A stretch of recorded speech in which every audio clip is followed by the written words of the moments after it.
सौभाग्यदां भाग्यदां हस्ताभ्याम् अभयप्रदां मणिगणे नानाविधैर्भूषितां भक्ताभीष्टफलप्रदां हरिहरब्रह्मादिभिस्सेवितां पार्श्वे पङ्कजशङ्खपद्मनिधिभिर्युक्तां सदा शक्तिभिः सरसिजनयने सरोजहस्ते धवलतरां शुकगन्धमाल्यशोभे भगवति हरिवल्लभे मनोज्ञे त्रिभुवनभूतिकरि प्रसीद मह्यम्।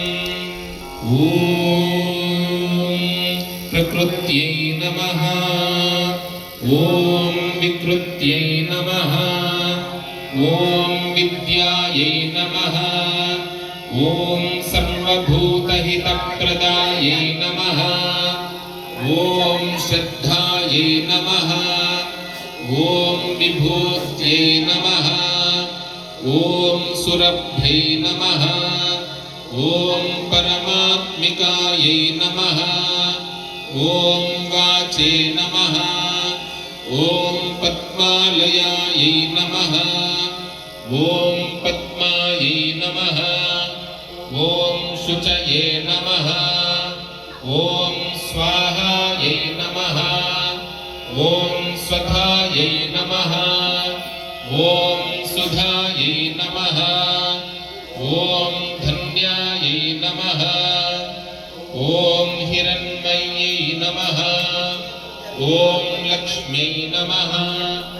ॐ नित्यपुष्टायै नमः। ॐ विभावर्यै नमः। ॐ अदित्यै नमः। ॐ दित्यै नमः।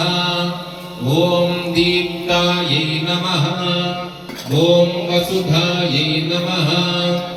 ॐ वसुधारण्यै नमः। ॐ कमलायै नमः। ॐ कान्तायै नमः। ॐ क्षमायै नमः। ॐ क्षीरोदसम्भवायै नमः। ॐ क्रोधसम्भवायै नमः। ॐ अनुग्रहप्रदायै नमः। ॐ बुद्धये नमः। ॐ अनघायै नमः। ॐ हरिवल्लभायै नमः। ॐ अशोकायै नमः। ॐ अमृतायै नमः।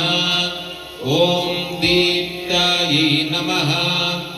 ॐ लोकशोकविनाशिन्यै नमः। ॐ धर्मनिलयायै नमः। ॐ करुणायै नमः। ॐ लोकमात्रे नमः। ॐ पद्मप्रियायै नमः। ॐ पद्महस्तायै नमः। ॐ पद्माक्षै नमः। ॐ पद्मसुन्दर्यै नमः। ॐ पद्मोद्भवायै नमः। ॐ पद्ममुख्यै नमः।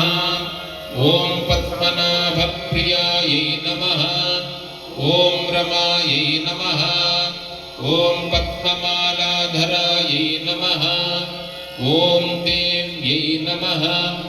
ॐ पद्मिन्यै नमः। ॐ पद्मगन्धिन्यै नमः। ॐ पुण्यगन्धायै नमः। ॐ सुप्रसन्नायै नमः। ॐ प्रसादाभिमुख्यै नमः। ॐ प्रभायै नमः। ॐ चन्द्रवदनायै नमः। ॐ चन्द्रायै नमः। ॐ चन्द्रसहोदर्यै नमः। ॐ चतुर्भुजायै नमः। ॐ चन्द्ररूपायै नमः। ॐ इन्दिरायै नमः। ॐ इन्दुशीतलायै नमः। ॐ आह्लादजनन्यै नमः। ॐ पुष्ट्यै नमः।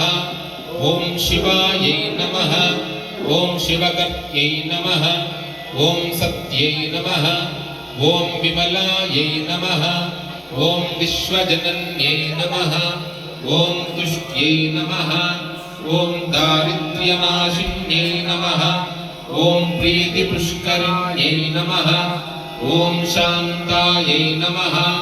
ॐ शुक्लमाल्याम्बरायै नमः ॐ श्रियै नमः ॐ भास्कर्यै नमः ॐ बिल्वनिलयायै नमः ॐ वरारोहायै नमः ॐ यशस्विन्यै नमः ॐ वसुन्धरायै नमः ॐ उदाराङ्गायै नमः ॐ हरिण्यै नमः ॐ हेममालिन्यै नमः ॐ धनधान्यकर्त्यै नमः ॐ सिद्धये नमः ॐ स्त्रैणसौम्यायै नमः ॐ शुभप्रदायै नमः ॐ नृपमेष्मगतानन्दायै नमः ॐ वरलक्ष्म्यै नमः ॐ वसुप्रदायै नमः ॐ शुभायै नमः ॐ हिरण्यप्राकारायै नमः ॐ समुद्रतनयायै नमः ॐ जयायै नमः